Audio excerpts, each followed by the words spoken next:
نحمده ونصلي على رسوله الكريم اما بعد اعوذ بالله من الشيطان الرجيم بسم الله الرحمن الرحيم وما كان لنبي ان يغل ومن يغل يأت بما غل يوم القيامة ثم توفى كل نفس ما كسبت وهم لا يظلمون افمن اتبع رضوان الله كمن باء بسخط من الله ومأواه جہنم وبئس المصیر ہم درجات عند اللہ واللہ بصیر بما یعملون لقد من اللہ علی المؤمنین اذ بعث فیہم رسولا من انفسہم یتلو علیہم آیاتہ ویزکیہم ویعلمہم الکتاب والحکمہ وإن كانوا من قبل لفی ضلال مبین صدق اللہ العظیم۔ آپ حضرات کو یاد ہوگا کہ غزوہ احد کے بارے میں بات چل رہی تھی اور سورہ آل عمران کی 160 آیات جو ہے وہ اس پر بات ہو چکی ہے۔ آج جو ہے 161 سے بات شروع ہو رہی ہے۔ فرمایا کہ وما کان لنبی، کسی نبی کے بھی یہ شان نہیں ہے این یغل کہ وہ خیانت کرے۔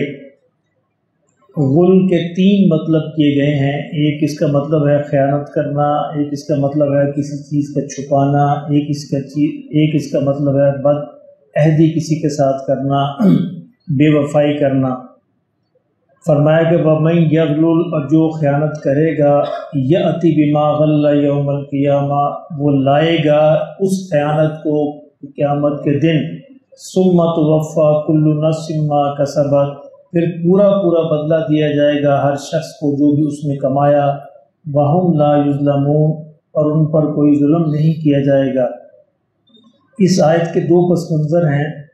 ایک پس منظر تو یہ ہے کہ وہ میدان احد میں نبی صلی اللہ علیہ وسلم کو منافقین نے اس بہانے سے یہ تلاش کیا کہ چونکہ آپ نے ہماری بات نہیں مانی اس لیے ہم آپ کا ساتھ نہیں دے سکتے۔ ان کا یہ خیال تھا کہ مدینہ کے اندر رہ کر جو ہے وہ دفاع کرنا چاہیے، تو اس بہانے وہ مسلمانوں پر بھی تنقید کرتے تھے کہ اگر یہ مدینہ کے اندر رہتے تو نہ مارے جاتے، نہ جنگ میں شکار ہوتے، نہ شہید ہوتے۔ تو یہ ایک اس پس منظر میں کہا گیا کسی نبی کی شان نہیں ہے کہ وہ اپنے پیروکاروں کی، اپنے ماننے والوں کی بدخواہی کرے، یعنی ان کے بارے میں کوئی برا چاہے۔ تو فرمایا یہ اس کے شان نہیں ہے۔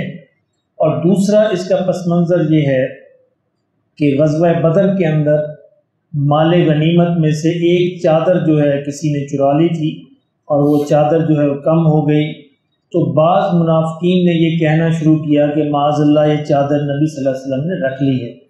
تو اللہ رب العزت نے حضور صلی اللہ علیہ وسلم کی برات نازل فرمائی کہ کسی بھی، یہ تو اللہ کے رسول سید الانبیاء ہے، کسی بھی نبی کے شان نہیں ہے کہ وہ اس طرح کی خیانت کرے۔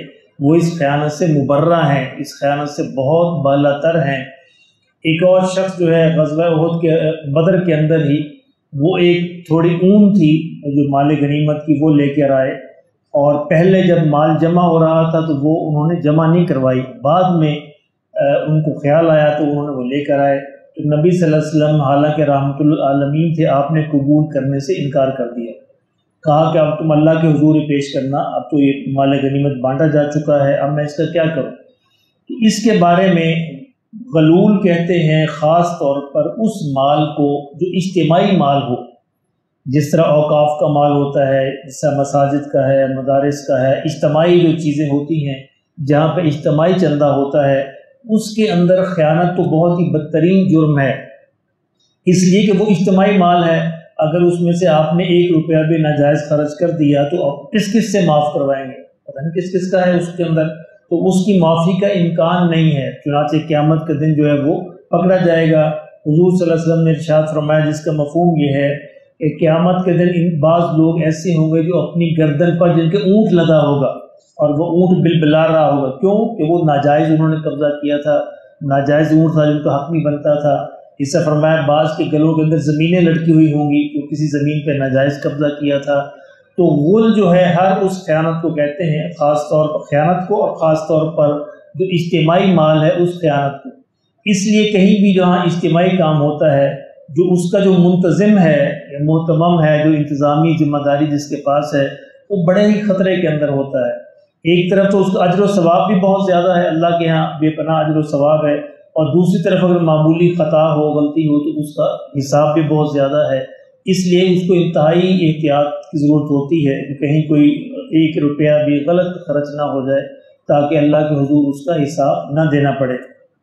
इसको अल्लाह ने फरमाया कि वो उनको पूरा पूरा बदला दिया जाएगा जो इस तरह का मामला करेंगे, और जो भी वो कमाई लेकर आएंगे उनका पूरा बदला मिलेगा, और उन पर कोई जुल्म नहीं किया जाएगा। यानी इस एक आयत के अंदर एक तो ख़यानत की जो शनाअत है, बुराई है, वो बयान फरमाई, और दूसरा अपने नबी सल्लल्लाहु अलैहि वसल्लम को इस मामले से, इस इल्ज़ाम से बरी फरमाया कि उनके शान ही नहीं है कि वो इस तरह का कोई मामला करें। फरमाया कि आफ़ा मनित्तबा रिज़वान अल्लाह, कि जो लोग अल्लाह की रज़ा चाहते हैं, अल्लाह की खुशनुदी चाहते हैं, कमम बा बिसख़त मिन अल्लाह, क्या उसके बराबर हो सकते हैं जो अल्लाह की नाराज़गी लेकर आए, यानी अल्लाह के चाहने वाले और अल्लाह को नाराज़ करने वाले। फरमाया दोनों किसी सूरत भी बराबर नहीं हो सकते। वमा वाहु जहन्नम, और अल्लाह की जो नाराज़गी लेके आते हैं उनका ठिकाना जहन्नम है। वबिसल मसीर, और बहुत ही बुरा ठिकाना है। हमारी इबादत जो हैं ये महफूज भी उसी सूरत में रहती हैं जब हम अपने बंदों के हुकूक अदा करते हैं। अगर बंदों के हुकूक में ख़यानत करेंगे, कोई एक ज़र्रा बराबर भी इधर उधर करेंगे, तो हमारी मकबूल इबादत उनके खाते में चली जाएंगी। एक तो हमें ये नहीं पता कि मकबूल कितनी है, हज़ारों नमाजों में से कितनी मकबूल हैं, और फिर वो भी दूसरों के खाते में चली जाए तो उससे बड़ा बदनसीब इंसान क्या हो सकता है। इसलिए ज़रूरी है कि इबादत की जाए और इबादत को महफूज भी किया जाए, ताकि उनका अजर जो है क़यामत के दिन हमें मिल सके। और वो महफूज उसी सूरत होती हैं जब हम लोगों के मामले में जो मामलात है उसके बारे में बड़े हसास हों, एक पैसे का भी लेन देन हो, कोई बदअहदी ना हो, कोई ख़यानत ना हो, कोई अमानत के अंदर कोई ऐसा मामला ना हो, तो वो जो है हमारी इबादत को ज़ाया करने वाली चीज़ है। अल्लाह हमें अपनी अपना में रखे। और उसके बिलमुकाबिल फरमाया जो अल्लाह की रज़ा चाहते हैं, हुम दरजातुन इंदल्लाह, उनके अल्लाह के यहाँ बड़े दरजात हैं। इसका मतलब ये है कि अल्लाह के यहाँ मुख्तलिफ दरजात हैं। इंसानों के आमाल के बराबर जो है उनको हर एक का दर्जा मुख्तलिफ होगा, सारे एक ही दर्जे में नहीं होंगे। हुम दरजातुन इंदल्लाह, जमा का सीगा इस्तेमाल किया कि अल्लाह के यहाँ बेशुमार दरजात हैं। वो अल्लाह जिसको अपनी रहमत से जो चाहेंगे अता फरमाएंगे। वल्लाहु बसीरुम बिमा यअमलून, फरमाया लोगों जो तुम करते हो अल्लाह उसको देखता है, और जब अल्लाह उसको देखता है तो उसके मुताबिक फिर तुम्हें दर्जा भी अता करेगा। लक़द मन्नल्लाहु अलल मुमिनीन, फरमाया कि अल्लाह ने मोमिनीन पर बड़ा ही एहसान फरमाया। इस बात का, इस बअस फ़ीहिम रसूलन, जब उनमें से एक रसूल भेजा, मिन अनफुसिहिम, उन्हीं में से। अब ये पिछली बात के साथ ही इसका कनेक्शन है। नबी सल्लल्लाहु अलैहि वसल्लम की बरात बयान की जा रही है, आपकी अजमत बयान की जा रही है कि तुम तो ये बातें करते हो, एक मामूली चादर जो आपने छुपा ली माज़अल्लाह। फरमाया ये तो अल्लाह का तुम पर एहसान है कि अल्लाह ने इतनी बड़ी नबी जो है तुम्हारे अंदर नाज़िल फरमाए। कभी आप गौर फरमाए, पूरे कुरान मजीद को आप पढ़ लें, अल्लाह ने अपनी किसी नेमत का बंदों पर एहसान नहीं जताया। सारी अल्लाह की नेमतें हैं ना, हमारे यानी पैदाइश से लेकर मौत तक एक एक लम्हा अल्लाह की अता है, अल्लाह की नेमत है। अब देखिए सिर्फ ऑक्सीजन का मिलना जो है अल्लाह की इतनी बड़ी नेमत है कि इंसान इसका मुकाबला नहीं कर सकता। वो कहानी मशहूर है ना, कोविड के दिनों में एक बंदे को बिल दिया गया, ये तुम्हें जो हमने ऑक्सीजन लगाई थी ना अस्पताल में, ये उसका बिल है। तो वो कोई 1 लाख पाउंड के करीब था। तो वो कहते हैं, रोने लग गया कि अल्लाह तूने मुझे कितना, सारी ज़िंदगी तू मुझे मुफ्त ऑक्सीजन देता रहा, और ये चंद दिन की ऑक्सीजन अस्पतालों ने 1 लाख पाउंड का बिल बना दिया है, जो करोड़ों के हिसाब से बनता है पाकिस्तानी। तो ये इसका हम शुक्र अदा नहीं कर सकते, लेकिन अल्लाह ने एहसान नहीं जताया। एहसान जताया तो किसका? नबी का एहसान जताया। ये मोमिनीन पर एहसान है कि अल्लाह ने तुम्हें मोहम्मदुर रसूलुल्लाह की उम्मत के अंदर पैदा फरमाया।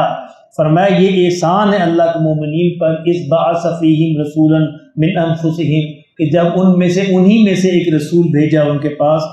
क्या करते हैं वो रसूल? यतलू अलैहिम आयातिही, वो अल्लाह की आयात पढ़ के लोगों को सुनाते हैं, अल्लाह का पैगाम पहुंचाते हैं।